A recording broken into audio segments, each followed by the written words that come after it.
Out of the Cave to Become Man, Journaling in History by Doug Ferguson. Read by Doug Ferguson. What is this book about?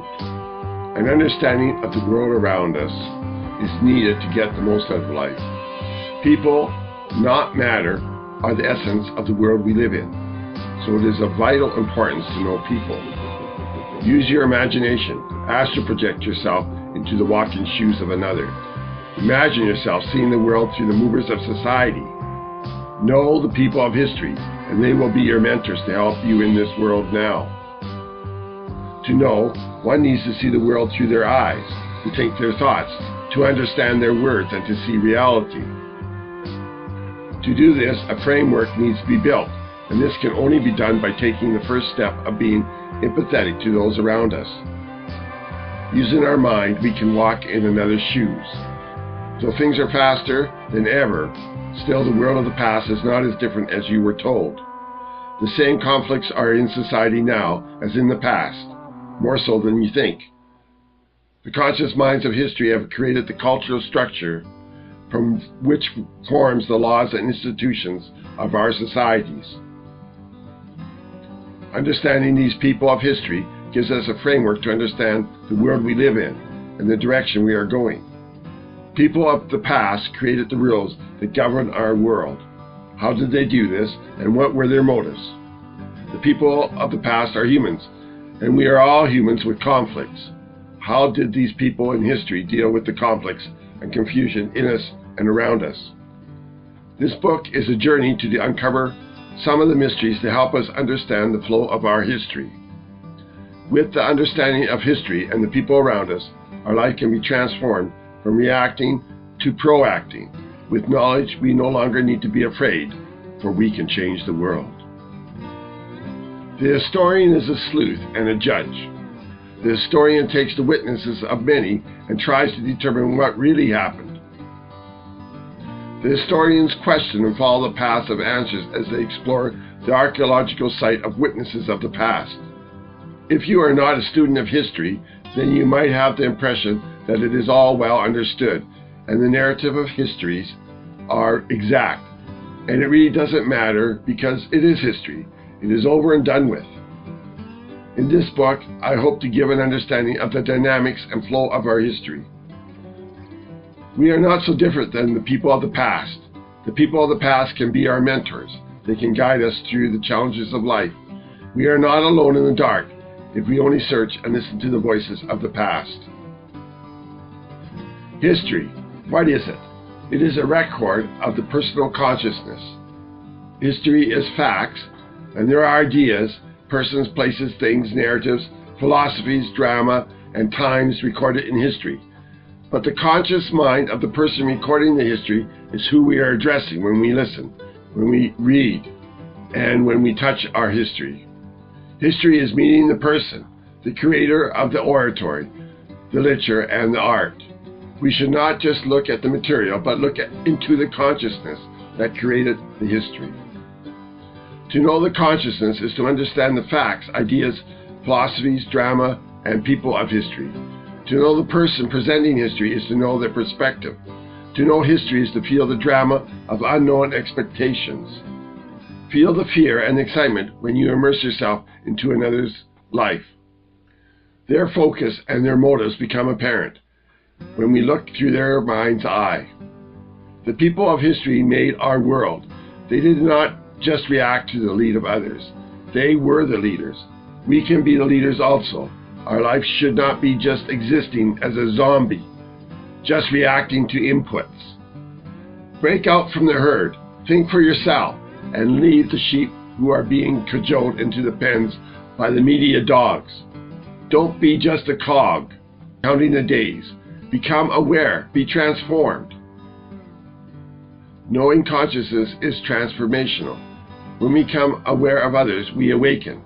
With awareness, we create ripples in the pond of life. Knowing history, we become history, and that is a good thing. A ripple in the pool of life is remembered. Many rocks together change the future course of the river. Let us be aware of the people around us, for they are the rocks which together can redirect and build the future. Let us awaken and determine the course of our life. Let us focus on people, not things. Things are not history. Places, times, and things do not tell history. People are history. History is about life, for just the material is not life. The first 7 chapters describe my understanding of the human condition, the inner and outer struggles that create crisis for decisions of life, to define who we are, to understand our feelings and what motivates us, to find out if you are joining me on my journey of self-discovery, whether you would be my companion. I call myself a Christian questioner, not the Christian questioner, for my understanding of history is not the standard for understanding the Christian interpretation of history. Many think that one that is a questioner would question Christianity out of their life. These people would not know about the substantial historical evidence of Christ living and being crucified as historical fact.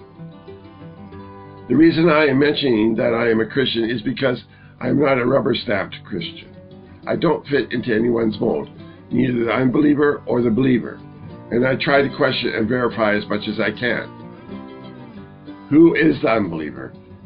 Do they know who they are? Who is the believer? Do they really know what they believe? Who and what are gods? Do I know? Do you know? I may ask questions that people assume they know the answers to. Asking these questions might make some consider me a heretic. I am stating here that I believe in Christ Jesus, so people will know where I stand, no matter what I question. For how could I not believe in Christ Jesus? For he is the most verifiable, historical documented person before the advent of the enhanced printing press by the German Johannes Gutenberg in 1440 AD.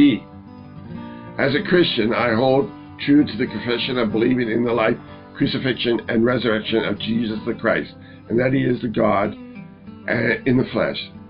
As a Christian, I hold true to the confession of believing in the life, crucifixion, and resurrection of Jesus the Christ, and that he is God in the flesh, the Word that created the universe. Yet some might call me a heretic because of the way I understand the Bible, or by my understanding of what a Christian is. Some will not like that I ask so many questions, and then I don't answer all my questions. But I don't claim to know all the answers, and though I ask questions and have many opinions, it does not mean that I have the energy or the knowledge to explain all my quests for the answers of these questions asked. The questions are just to open the door for the inquirer, whether I attempt to answer them or not. In the chapter, In the Beginning, the creation and exodus of the Bible is paralleled with the narrative drama of Plato's cave allegory. I intertwine the themes of these narratives into the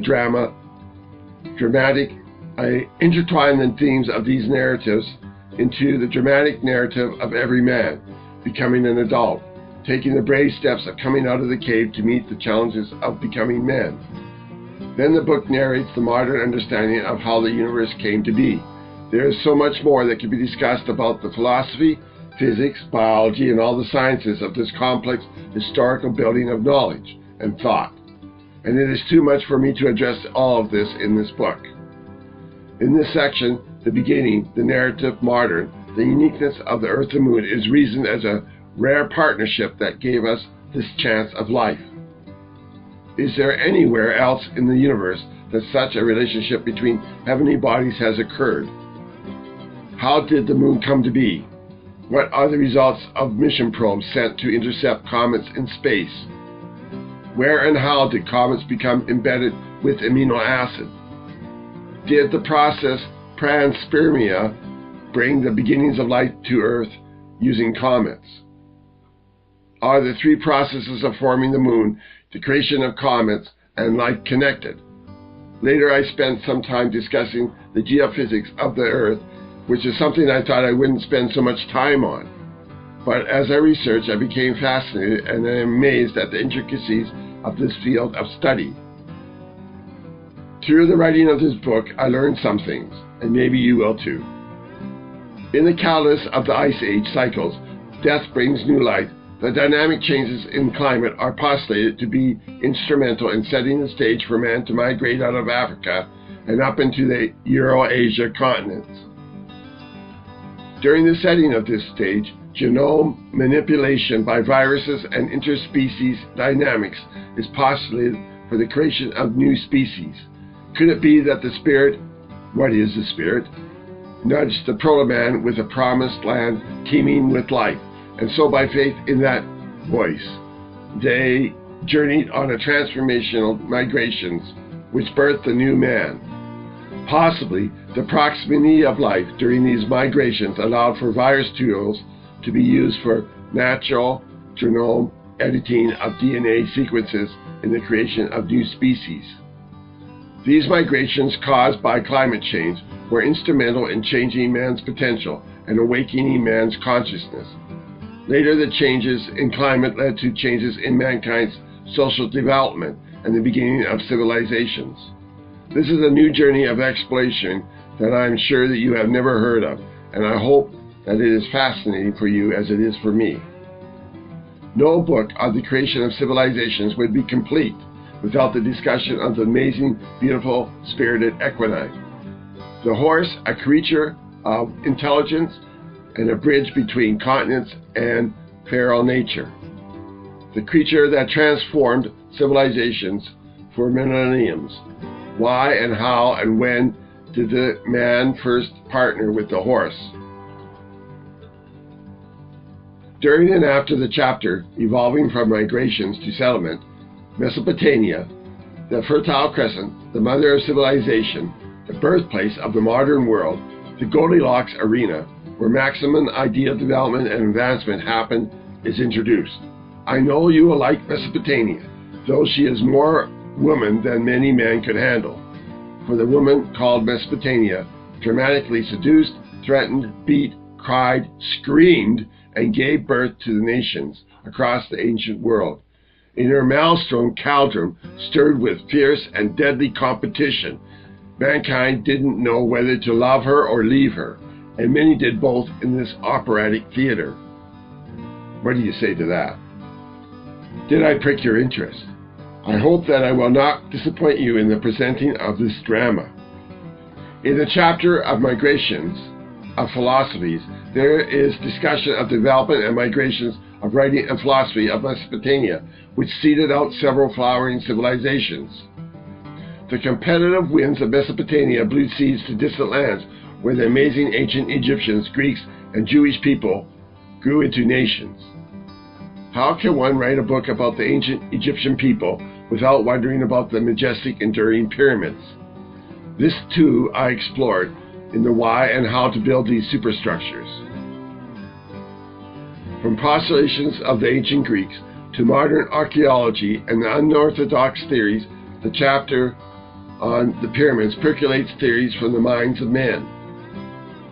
How I wish I had the energy and the time to discuss the battery, electrolysis generator, wild time warp star gate, interstellar laser communication devices, and other theories. But alas, I decided to shut down this chapter short. Maybe in another book I might have some fun with this.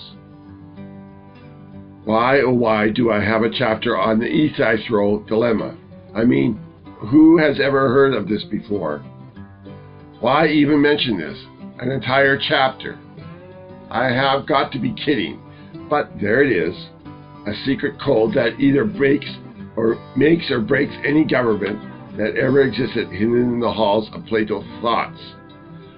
Try your hand at understanding the mystery. Those in powers that didn't know its power over them had their life and reign cut short. In the next chapter, the title explains itself as the search for what is the Bible. In the 19th century, this ancient compilation of books lost their mystery in the minds of many. The book became a superstitious babbling of the uneducated primitive barbarians in the minds of the intellectual elite. It has been thought by many that preachers and priests were using the Bible to con the weak-minded for their personal gain. It was thought of as just legends, and those that followed it would die out from the onslaught of scientism and atheism, as reason and logic would win over the blind faith in some superstition. But their predictions didn't happen. Why? This fierce battle continues. The aftermath of scientism wins has caused nations to fall and lose their history, to embrace relativism, generalizing all religions as the same. All sexes are meaningless, and in their denial of reality, they have turned to hide in their echo chambers and safe spaces as the world around them turns to hell on earth. But this is just my rant as a Christian against the tide of scientism. You can read this chapter and make your own decision. In the last chapter, what a worldview is defined. How does the worldview create the basis for interpretation of all relationships and law in society? Is the worldview the glue that holds a society together? Does the worldview turn a tribe into a great civilization or nothing at all? A discourse of how the worldview of a tribe's shama is presented to set the stage for the development of a society. In this chapter, some dialogues of conversations on the internet are presented. Maybe they will create conversations in your mind to ponder. I hope that the reader will become aware of the many issues of philosophy that drives history. Many issues are addressed in this book, and I hope that you will find them entertaining and informative. This book was a journey for me through history, and I hope that you too will have some memorable moments come to life for you in your journey through the history in this book. Remember to keep the mementos to hang on your framework of memories and ideas of history.